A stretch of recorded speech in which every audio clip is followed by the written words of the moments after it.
guys, what is going on? RedMaster here, and welcome back to the episode of Cards and Castles Known Combos, where today we are looking at a deck that I previously talked about on the Archetype tier list, but I kind of wanted to revisit and show my take on it. I kind of rebuilt it.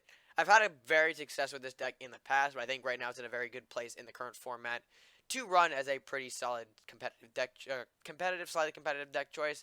My build is a little something extra that you might not find in the competitive build, but we'll go over that when we get into the deck list itself. But with that being said, I don't really have much further information to kind of add on here. So let's go ahead and take a look at the chain token deck list. Or, not really chain token, but again, you'll figure out in a moment what I'm doing with the name. So, deck list time. Alright, so here's my chain token slash Viking Pirate good stuff deck list. Now, the reason I kind of classify it more as a good stuff deck personally is that I include aspects like Parrot Rush and Mystic Journey that you don't really find in the more competitive builds. The more competitive builds stick to things that they know are reliable and, things that they might bounce back on more frequently. Things maybe like another Horseman here, maybe a third black if they're feeling lucky, something along those lines, or just go with a more competitive choice based on what's going around in the current format. But again, mine's more of like a good stuff with the very, inclusions of Mystic Journey and Parrot Rush. Mystic Journey, of course, being in here for not only Parrot Rush, but Rat King and Maddie as well to do great work, especially with Rat King. You Mystic Journey the Rat King with Temple already out in the field, and there's going to be a lot of chain tokens for your opponent to deal with. But in the meantime, of course, again, going back to the good stuff, there is a lot of elements here of good stuff here. Yenneroth, Mordok, Robins, Lightning Blade, Armory, basically piling up this deck chock full of good stuff. That was the phrase I was going for there. But I think in the meantime, there isn't really much else to go over with the deck list.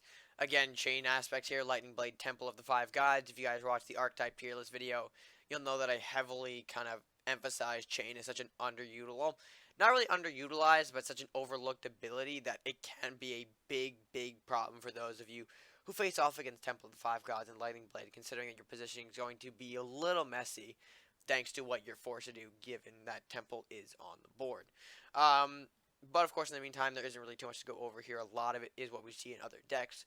Lumberjack for draw, Robins for ramp, Southport for ramp, Hovel just because it's a pain in the ass to deal with, Daggerstorm Mercenary Execution for, some removals, all that kind of stuff. Again, having their own sort of purpose in the deck, and that's why they are in here. But with that being said, let's go ahead and take a look at some actual gameplay to show you guys why I think this is a great deck. Alright, so for our first matchup here, or at least not really my first matchup, but you guys are going to deal behind that. Temple, Parrot Rush, and Minotaur can all probably be subbed out, things that we don't necessarily need right about now. It seems like every time Mordok just wants to be in my hand, but I can't take him in the early game. I would love for him to show up later, but, emphasis on later. Meanwhile, Blacksmith, Maddie, Lightning Blade, decent cards to help us out here. Probably more so Maddie than the other two, but what are we going to do? Crusader Warlock showing back up to play. Gross. I don't want to see another, I don't want to see another Last Will against this deck. Ugh. They are annoying. They are annoying indeed. Just because of how, the burn capacity they can carry. A lot of burns get stuffed into Warlock Crusader, and then you lose all your important things, like, Mordok, temples, buildings, things like that fall pretty easily, and you're left kind of... How do I fix it? No, this way. Sometimes I can't tell with the invertedness of these screens. But anyway, it took him a while for him to end off his turn there. We do have a Hovel, which is interesting. I may want to play that later. He didn't play anything his first turn, so I'm not going to force out the Hovel and force out a card from him, especially because I don't have a turn 2 play myself to really work with, so I'm taking the pass for now. Meanwhile, our opponent here hasn't really shown much, and of course he is taking his sweet time with these turns, so curious as to what might be going on over there.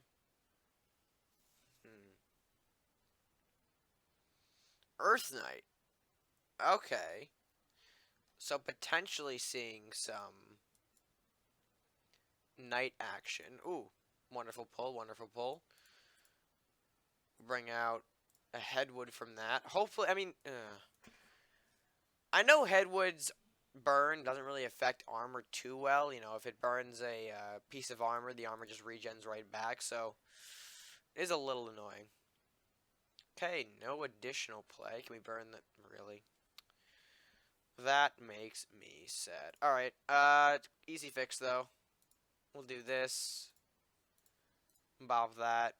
Bob that. We really, I mean, I could have paid Mystic Journey that Maddie, but should I have done that? I didn't want to get the blacksmith out though, so I can set up for a hovel next turn. We'll have to see. I mean, this is a knight deck I'm facing here, so, or at least what I can tell from it is knights. Everything else hasn't been seen yet. Probably a good way to put it. But moving on to our next few turns, I think something I want to get down is the hovel, definitely.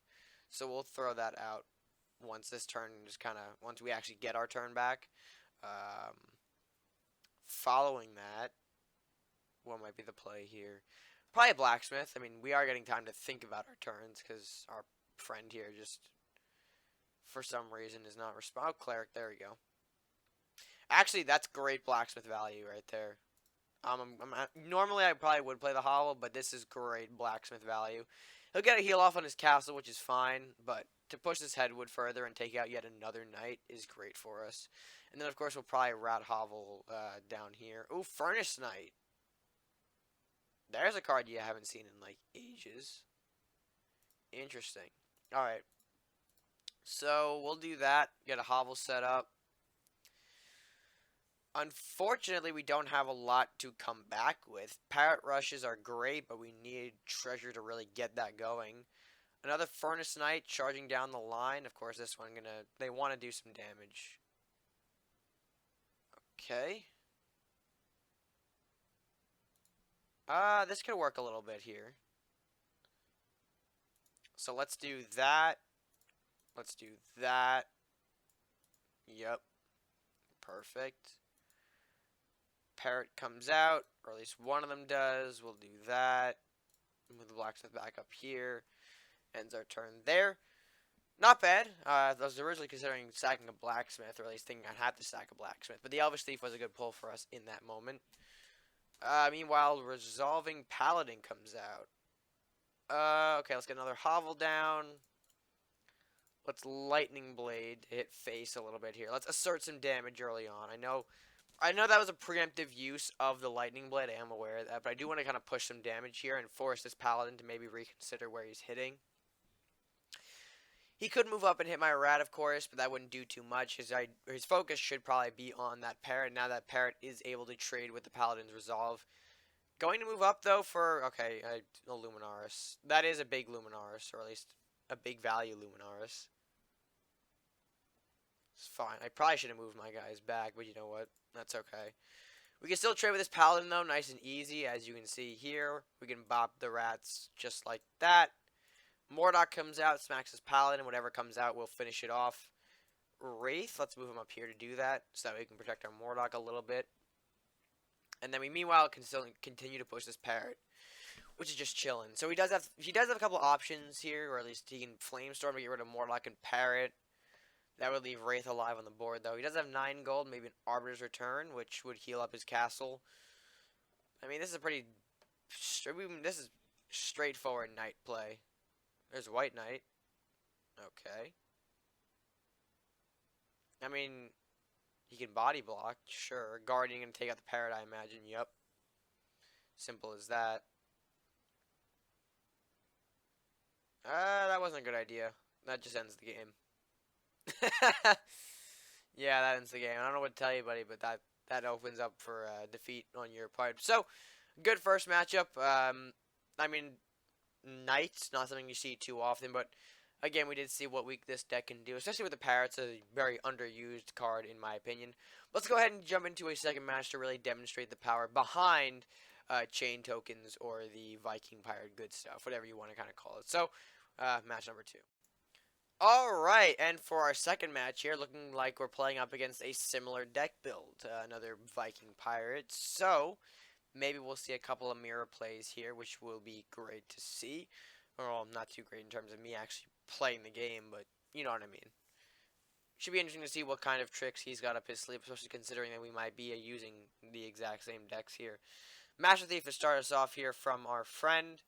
Not bad. I'm going to throw out an Elvish Thief, and then although play it more down here to kind of keep it away from this Master Thief, so that way our Rat King will be able to do a lot more for the board.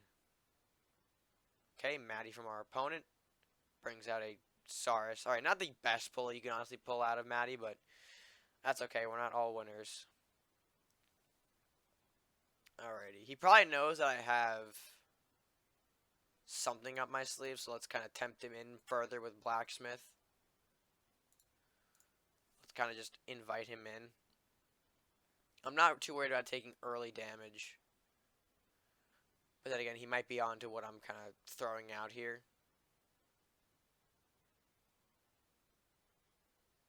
Turn 3, what do we got? Metal into an Onslaught. Alright, so that's basically crippled. And again, he's not moving anything up, which kind of bothers me. So you know what? Fine. You want that? Have it. I don't necessarily need a big turn 4 or 5 play just yet. So let's excuse me, let's show the Rat King and then see where we go from there. You're gonna have to start trading somewhere. Whether you like it or not. We do have Daggerstorm too, which might actually be useful.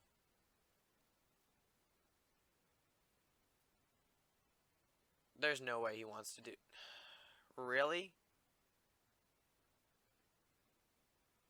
That just seemed like a waste of Phantom Strike. I mean, I wasn't saving the Elvish Thief. It was just out there. I just didn't want to make the trade with the Master Thief. But okay, pal. Okay. So let's do that. Open up our turn 6 for Minotaur. And see what he's got. Phantom Strike. Yikes. I don't know where that play decided to come out of, but fine. Temple. Okay, fair enough. A little chain damage on my castle. No big deal. Although he doesn't really have anything else. I could literally just trade these 2 rats in. And set up a Minotaur here. Because he hasn't really shown anything big in terms of units. Although, of course, not everyone's hand can look decent. I guess. That's the right word, right? We'll see if a big unit comes out, then, yeah, execution definitely. Or, you know what we could do? Nah, you know what? Let's bop that. We can bop it so that way we have a couple of extra gold to work with for our next turn. I was thinking about Daggerstorm on the captain and finish him off in like 2 turns and save the execution. Okay, he's got one as well. Okay. Okay. Let's go Minotaur because there's not much else we can throw out for our turn. Kind of a waste of the ramp, but you know what, that's okay. We did force a mercenary execution out of his hand, which is good. Very, very good. Con Artist. Okay. Ooh, Fat Bard. And Armory. Yikes.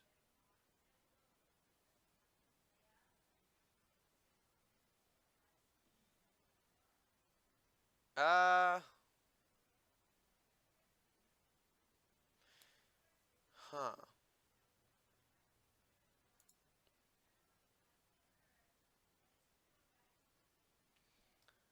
Let's see, that's 5, that's 4. So we can do this.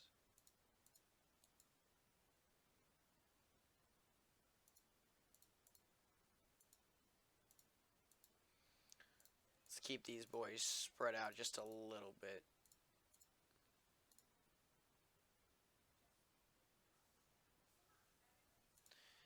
Just to avoid any sort of big chain potential. We'll do that. Kind of swarm in a little bit. we should be able to close out the game fairly well here. Potentially. I had to think to myself a little bit here because we can use a bunch of rats. Mordock exists. Alrighty. I mean, it doesn't really stop the big Minotaur on face. Although it kind of actually does. Not gonna lie. He's got to play it correctly, though, which is the key. Nope, was not the key.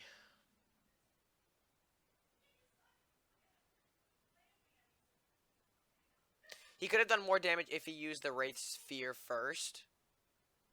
But to each their own.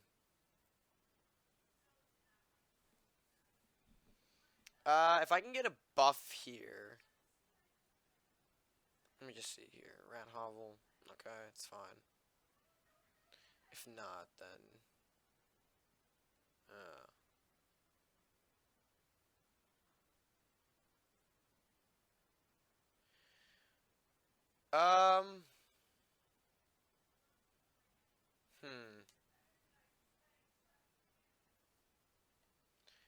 Let's do this.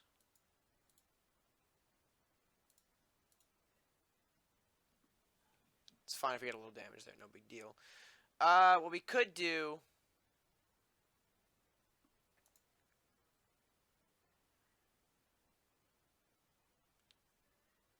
Lightning Blade here. That hits. Do a little damage destruction over here. Dagger Storm the Mordock first. Hit with Rat. He'll get one more spawn. It's a Banshee. Hit there.